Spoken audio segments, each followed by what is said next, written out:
and welcome back to T.A.G Commentaries. I'm your host, ZBH, returning from a long hiatus, and I couldn't be happier to be here. Alright folks, so here it is. We're here to talk about a threequel that people can't stop talking about. In it, we see an edgy loner with a tormented past reluctantly team up with a smarmy jackass in a red leotard to save the world. And that threequel is obviously Batman Forever. Yes, of course. What was that? Oh, you were thinking we were talking about something else? I don't know what you could be thinking of. I don't know what I could possibly have been leading you on with, but anyway, yeah, we're here talking about Batman Forever. And joining me is my old pal Griff. How you doing, Griff? I'm doing good, man. Thanks for having me on. Yeah, so this movie introduces the character of Robin to the Batman universe in the 90s, so I had to have my young ward with me. Yeah. Even though I think you're older than me, but that's beside the point. Well, I don't know. I don't know if I have as much laundry skills as old Robin. Yeah, laundry karate was not on my, not on my bingo card for a Batman movie. Yeah. So glad you're here. Let's get into it for a minute. Okay. What do you like? You told me it's been a while since you've seen Batman Forever. Like, what do you remember about it, and like, what's your opinion about it? I think it's like a funny, campy movie that's enjoyable. Like I would rate it as very enjoyable. And now, of course, taken seriously, it's probably a piece of trash. Like if you were to take it very seriously and not just laugh at it, of course, it's probably not a good movie. But I think it's something that you can just watch and enjoy. Like it's just funny. Like it's not something I think can be really taken serious of. I know that seems to make a lot of people mad that it wasn't a better film, but I think it's a really good movie just to enjoy. Yeah, it's one that a lot of people are kind of split on, like because they're like it's not terrible like Batman Robin, but it's not as good as the Keaton stuff. Yeah, it's funny because I really enjoyed because that's like the same way I see the Batman and Robin film. Like I see it as, of course, taken seriously, it's the worst, but taken as like you can just kind of enjoy it and laugh at it, like it's amazing. Yeah. Especially all those one-liners. Yeah. Yeah, well, to quote a character from the movie, my thought on the film is, we're of two minds on the situation. Yeah. Yeah, I do think it's very funny that like the most polarizing 90s Batman movie has Two-Face in it. That it's like the middle movie. Yeah. I just think that's very funny. Yeah. Very ironic. Did you know about the like other versions of this movie that have been made? Other versions? No, I don't think so.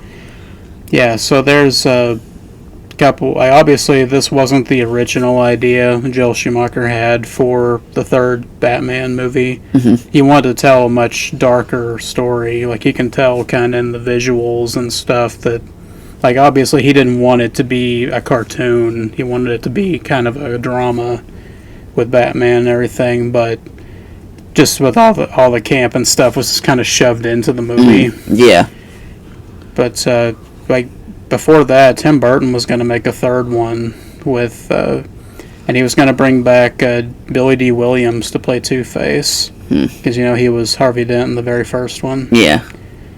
Like it was going to be really, I think it was going to be called like Batman Unchained or something like that. It was going to do like Arkham Asylum and Harvey Dent is the main villain and all the stuff I read about it. It sounded interesting. So I know Tim Burton did the second one. Did he do the first one too? Yeah. Okay. He did both. Okay, I wasn't entirely for sure if he did the first one. I just know that he did the second one. Yeah, he did Batman and Batman Returns. Oh, okay. And then he was gonna do a third one, and then the studio started meddling. Doing what studios do, and he's like, "No, I'm out. I'm gonna make Edward Scissorhands and a bunch of other stuff." Yeah. But then Joel Schumacher comes in, and he's a very talented director. R.I.P. I think it was 2020 when we lost him. But he, like, everybody, when they think of Joel Schumacher, they think of the bad Batman movies. But I'm like, no, he's got a very diverse filmography. You know, he did Lost Boys, Falling Down, a bunch of like just out there, completely different types of movies. Yeah. And these were just he just kind of wanted to make Batman stories and tell them a little kind of serious, but like 90s serious versus now serious, where it's a bit more comedic still. Yeah. But, yeah, like you can tell that they cut out stuff from this movie because there's all this stuff with Bruce having like repressed memories and like having dreams reminding him of them, and yeah, that was like a whole subplot that they cut out nearly all of it, and there's like 5 minutes of it in the movie now, which is kind of bizarre. In the one that you brought with you today? Yeah, Batman Forever. I don't know if I saw that extra 5 minutes or no. I'm saying there was like a whole subplot he was I gotcha. to do, but there's only like 5 minutes of that left in the movie. Okay. After I wonder if that would have made the film more serious. Yeah, I definitely think it would have. And talking about the alternate versions of this, there is a Joel Schumacher cut supposedly that has like all the stuff that was cut out. It's like put back into it. Yeah. It exists, but they haven't made it available like to the public. So a lot of people have seen it and they've said like, yeah, it's really good. It's depending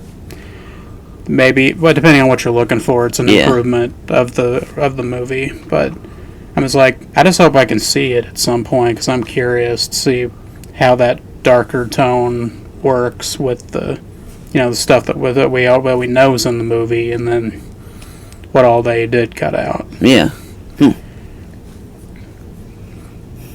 Yeah, I mean, Zack Snyder gets a director's cut of everything. I think some more people should get director's cuts. Yeah, and I don't get why he just doesn't put a complete film out. Like I don't get it. Like I don't get it. And I like his directing. I just finished the movie and put it out. Do it right the first time. Yeah. I mean, he kind of got screwed with Warner Brothers at one point, but yeah. But I just wanted to mention the alternate cuts of this movie because I know they exist, but I just wanted to mention it because I think it's interesting to watch director's cuts and theatrical cuts of movies, like what we did with Dr. Sleep. I did a bit of a comparison between those two versions, and so I think that's everything I wanted to say about that before we get started. Okay. But if memory serves right, we played a game with Batman and Robin last year when we did this.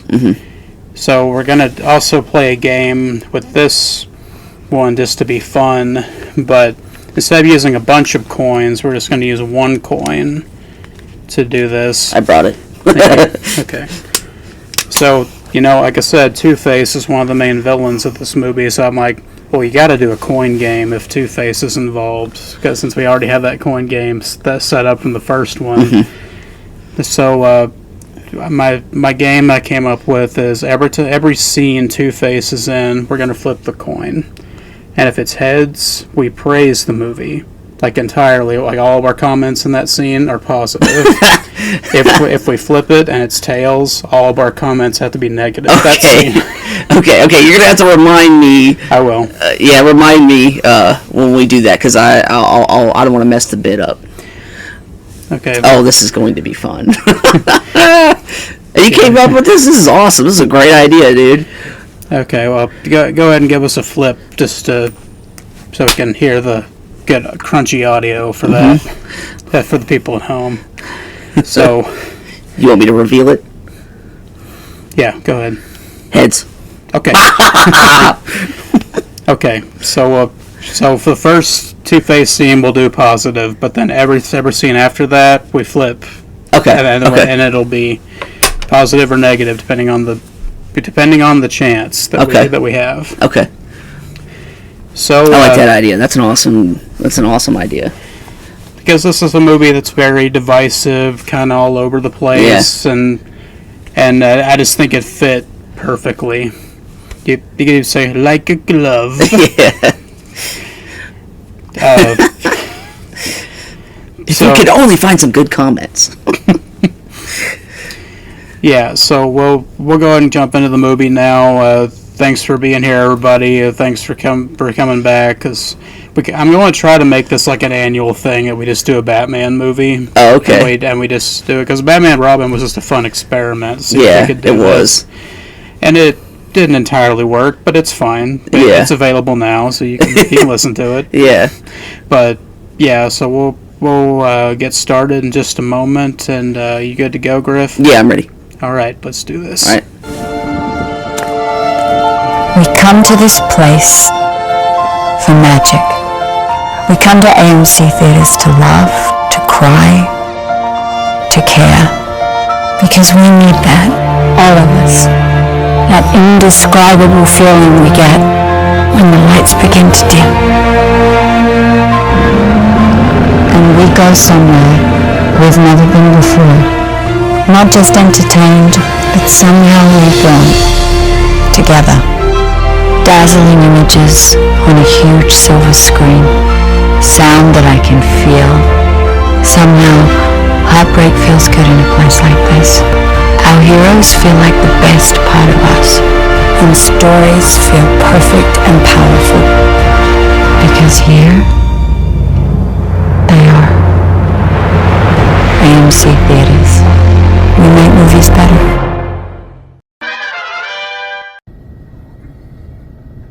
All right.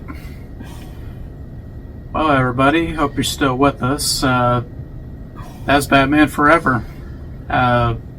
Griff, what do you think after all this time and, fresh rewatch? Yeah, it's still funny and enjoyable. Definitely, Jim Carrey being Jim Carrey's enjoyable. But yeah, I still like it. Yeah. Like I said, it's enjoyable, but taken seriously, it wouldn't be good. But if you take it from a comedian concept, it's laughable. I mean, that's pretty much it.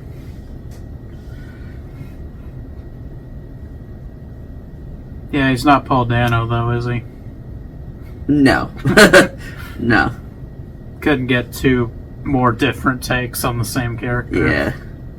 Yeah, but I get this says from Paul Dano like a lot more intelligence than I do Yeah.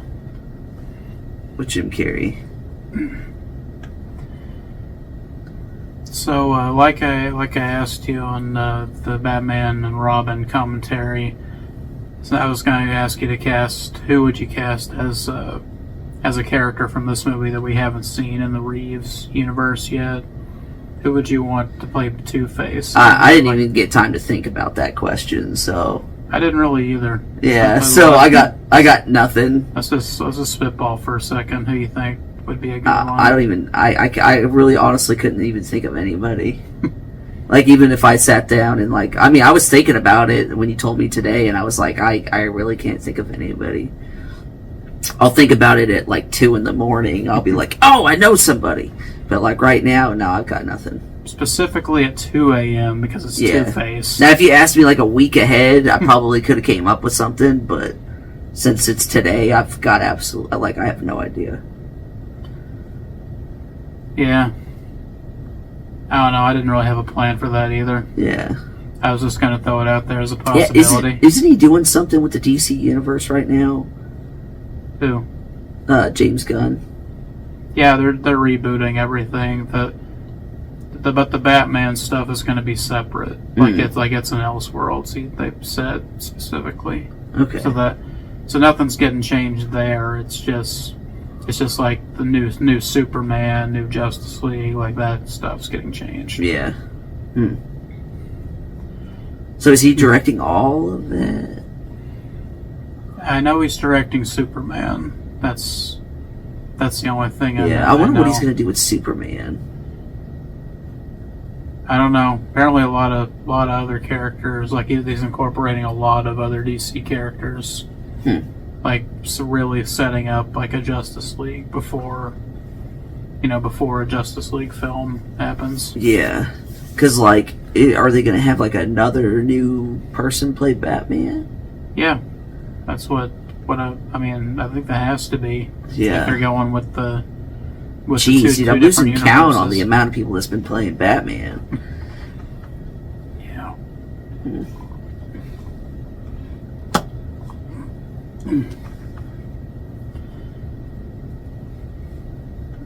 Yeah. Audience, let us know who you'd cast as Two-Face, by the way, because I'm not thinking anything either. I'll put a little comment or something on the video. Yeah. I didn't think this far ahead. Oh. I'll be real. Was it like a last minute thought? Yeah. Oh, okay. Just like it was the first time, so I have a lot of those. Yeah. But friends, thanks for being with us and hanging out. Let us know your thoughts about Batman Forever. Like, is it good? Is it bad? Is it something in between? And who would you guys cast as Two-Face in the Reeves universe? Let us know. Griff, do you have any other thoughts you want to say about the movie? Or I don't. You good? Yeah. Okay. Well, if everything goes according to plan, we can make this an annual thing, and we'll figure out what Batman movie we do next. Okay. So thanks for being here, everybody, and we'll see you then. Same bat time, same bat channel. Stranger it feels, yeah. And now that your rose is in bloom, the light hits the gloom on the grave.